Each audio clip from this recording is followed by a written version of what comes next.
बच्चों को मार दिया कराची में, नौकरियां उनके लिए बने, तालीम उनके लिए बने, आप गाना गा रहे हो यहाँ बैठ के, अल्फाज बोला आपने इस बारे में, शर्म नहीं आती आपको इस किस्म की वाहियात बातें करते हुए? देखें आप जो है ना फिर दोबारा से आ गए उनके ऊपर। भाई मैंने आपको 50 दफा मना किया है, अपना तजिया दें, एग्री डिसएग्री कर सकते हैं मगर किसी की पर्सनल में नहीं जा सकते। आप हमेशा शो में जाते हैं, फिर जब आपके ऊपर कोई पर्सनल होता है तो आप फौरन नाराज होकर गालियां पकड़ना शुरू कर देते हैं। कल भी आपने पहले साजिद भाई को बोला तो उसके बाद साजिद भाई ने आपको बोला, मगर आप हमेशा पर्सनल हो जाते हैं। अभी आपने ये बहुत टाइम के बाद ये कॉलर आए, मैं इनकी रेस्पेक्ट करती हूँ, हर कोई देख रहा था, ये शो देख रहा था, पर ये कॉल इसलिए नहीं करते कि ये कहते हैं कि आप कॉलर आपके हमारे ऊपर चढ़ जाते हैं। तो आपने फौरन कह दिया कि आप क्या बकवास कर रहे हैं, कितनी गलत बात आपने शुरू की। पर्सनल क्यों जाते हैं आप? ठीक है लीडर को कह दें, आप इमरान खान को जितना बोलना है बोले, आप इमरान खान की पार्टी को जितना बोले बोले, पर आप उन कॉलर को क्यों बोल रहे हैं? इमरान खान के दौर में अल्ताफ खान गया है, किसके दौर में गया है? पहले टाइम याद करो, किसके दौर हुकूमत में गया है अल्ताफ खान बाहर?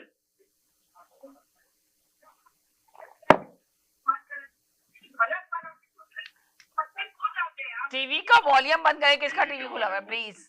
टीवी का वॉल्यूम बंद करें और फिर कंटिन्यू बात करें। 1 मिनट है सिर्फ आपके पास बोलने के लिए। अब आप ये देखें कि सवाल ये पैदा होता है कि जब मैं इंट्रो में भी यही बोलती हूँ और अपने शो में हमेशा यही कहती हूँ कि भाई देखें कॉलर आना, इसलिए फिर कहते हैं कि कॉलर नहीं आ रहा है, कॉलर क्यों नहीं आ रहा है?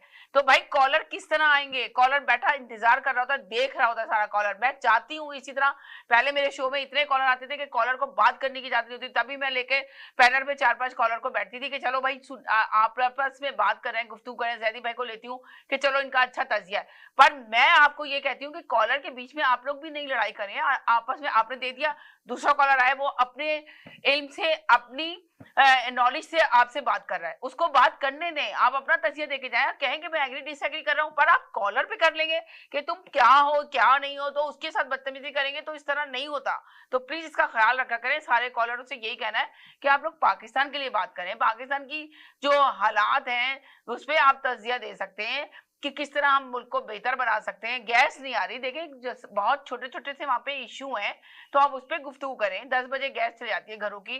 अब आप देखें कि जुर्म इतना बढ़ रहा है वहां पाकिस्तान के अंदर, क्यों बढ़ रहा है? आखिर क्राइम किस तरह रोक सकते हैं? देखिए सैयद साहब ने यही कहा, इसलिए बढ़ रहा है ना, बेरोजगारी है, बच्चा एजुकेशन हासिल कर रहा है, तालीम ले रहा है बच्चा, मगर उसको जॉब नहीं मिल रही वहां पे। तो जॉब नहीं मिलती, जब अपने दोस्तों में जाके बैठता है, उसके ऊपर जिम्मेदारियां हैं। हम वो एक तबका अमीर तरीन तबके की बात नहीं कर रहे हैं, मिडिल तबके की बात कर रहे हैं। जब वो बैठ के बात कर रहा होता है, वो कहता है कि मैंने इतनी मेहनत से एजुकेशन की, मेरे वालिद ने बुढ़ापे में मेहनत करके मुझे तालीम दिलाई, पर मेरी रेज्यूमे हर जगह चली गई मगर जॉब नहीं है मेरे पास।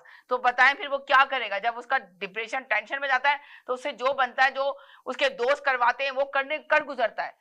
पढ़े लिखे लड़के, आप सोचें वो टीनेजर लड़के जो ना चोरी और चोरियां कर रहे हैं, मोबाइल छीन रहे हैं। मेरे अभी जानने वाले खुद पाकिस्तान गए, वो कह रहे हैं कि मैं तो घटिया मोबाइल लेके घूम रहा हूँ। भाई यहाँ पे मोबाइल तो ऐसे लगते हैं 1 मिनट के अंदर पता ही नहीं चलता कि किस तरह आके गन